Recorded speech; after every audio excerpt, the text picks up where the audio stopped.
میرے دوستوں، میرے بھائیوں، ہمیں چیزوں کے نفع نقصان پتہ ہے، چیزوں کے نفع نقصان ہم کسی حد تک جانتے ہیں، لیکن اعمال کے نفع نقصان ہمیں بہت کم لوگوں کو پتہ ہے کہ اعمال کا کیا نفع ہے۔ مجھے کچھ دن پہلے ایک آدمی نے کہا کہ اس نے کہا جی وہ آپ کہتے ہیں میں نماز رزق کی تنگی دور کرتی ہے، تو میں تو نماز پڑھتا ہوں، میں نماز پڑھتا ہوں، رزق کی تنگی تو دور نہیں ہوتی۔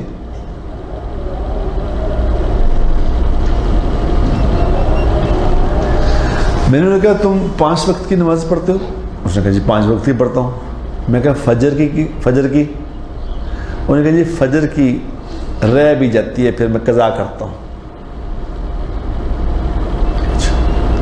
میں کہا اب اگر تم فجر پڑھنے بھی لگ جاؤ گے نا، اگر فجر پڑھنے میں پوری 5 فجر پڑھو گی تو میں تمہیں پھر بتاؤں گا کہ مسئلہ کیا ہے۔ کہتے ہیں نہیں بتائیں۔ میں نے کہا دیکھو ایک گلاس پانی کا لو اور اس کے اندر 4 چمچے شہد کے ملاؤ، 4 چمچ شہد کے ملاؤ، تو پھر یہ چمچ 4 شہد کے ملا کے اس کو پیو، اور وہ میٹھا ہی نہ ہو، وہ پھیکا ہی ہو، پانی اسی طرح ہی ہو، تو کیا کرو گے؟ بندہ سمجھدار تھا، اس نے کہا جی پھر شہد چیک کروں گا کہ شہد بھی تھا کہ نہیں تھا۔ یہ پانی میں شہد ڈالا تو شہد میٹھا ہونا چاہیے، اگر یہ میٹھا نہیں ہو تو پھر یہ شہد نہیں، کوئی اور چیز ہے۔ میں کہا یہ تمہیں سمجھ ہے نا اس بات کی؟ کہتا ہی سمجھ ہے۔ تو میں نے اس سے کہا، میں نے کہا دیکھو یہ شہد کا نفع نقصان تو کبھی نہ کبھی گڑبڑ بھی ہو سکتا ہے، نہ میٹھا ہو شہد، لیکن اعمال کا نفع نقصان گڑبڑ نہیں ہو سکتا۔ نماز پڑھنے والا ہو اور اس کے رزق کی تنگی دور نہ ہو، یہ نہیں ہو سکتا، یہ نہیں ہو سکتا۔ اگر نماز پڑھنے سے رزق کی تنگی دور نہیں ہو رہی، پھر نماز چیک کرنی پڑے گی یہ کیا پڑھ رہا ہے، کیا پڑھ رہے ہو۔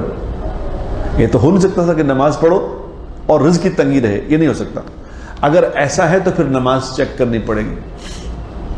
تو میں نے اس سے عرض کیا، میں نے کہا دیکھو نماز کو عزت دینا سیکھو، نماز کو عزت دینا سیکھو۔ وہ کیا ہوتی ہے نماز کو عزت دینا؟ کیسا ہے؟ میں کہا نماز کو عزت دینا ایسا ہے، یہ ہمیں حضور اکرم صلی اللہ علیہ وسلم نے سمجھایا کہ نماز کی عزت کیسے ہوتی ہے۔ وہ کہتے ہیں کیسے؟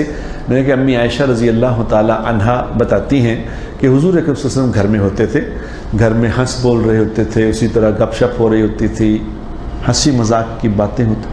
حضور اکرم صلی اللہ تعالی وسلم گھر کے اندر بالکل ایسے لگتا تھا جیسے عام ہے، بس عام انسان، اس طرح گھر میں رہتے تھے۔ گھر کا کام کر رہے ہیں، بیوی کے ہاتھ بٹا رہے ہیں، صفائی میں ہاتھ بٹا رہے ہیں، عام انسانوں کی طرح۔ تو امی جان کہتی ہیں کہ گھر میں بالکل ایسے نارمل ہو رہے ہوتے تھے، جو ہی اذان ہوتی تھی تو ایک دم ایسا لگتا تھا کہ حضور ہمیں پہچانتے ہی نہیں، ایک دم ایسا لگتا تھا اجنبی ہو جاتے تھے، اجنبی۔ تو کہہ رہی میں 2-4 دفعہ دیکھا یہ کیا ہوتا ہے آپ سے، جو ہی اذان ہوتی تو ہمیں ایک دم تعلق ہی ختم کر دیتے ہیں۔ کہہ رہی ایک دفعہ میں نے کہا یا رسول اللہ میں عائشہ ہوں۔ تو آپ صلی اللہ علیہ وسلم فرمایا مجھے کچھ یاد نہیں، اب مجھے کچھ یاد نہیں، میرے اللہ نے بلا لیا، بس جب اللہ بلا لے پھر میرا کسی سے کوئی تعلق نہیں۔ تو میں نے کہا یہ ہے نماز کو عزت دینا۔ جو اس طرح ہو جائے گا کہ جب نماز کا وقت آ جائے پھر سے کچھ اور یاد نہ رہے، پھر نماز ہی پڑھنی، تو میں اس کو خود گارنٹی دینے کو تیار ہوں کہ اس آدمی، اس نمازی کی اگر روزی تنگ ہو جائے تو آ کے مجھ سے لے لے، یہ نہیں ہو سکتا۔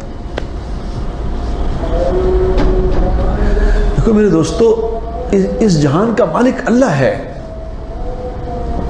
یہاں اللہ کی بات چلے گی، میری آپ کی نہیں۔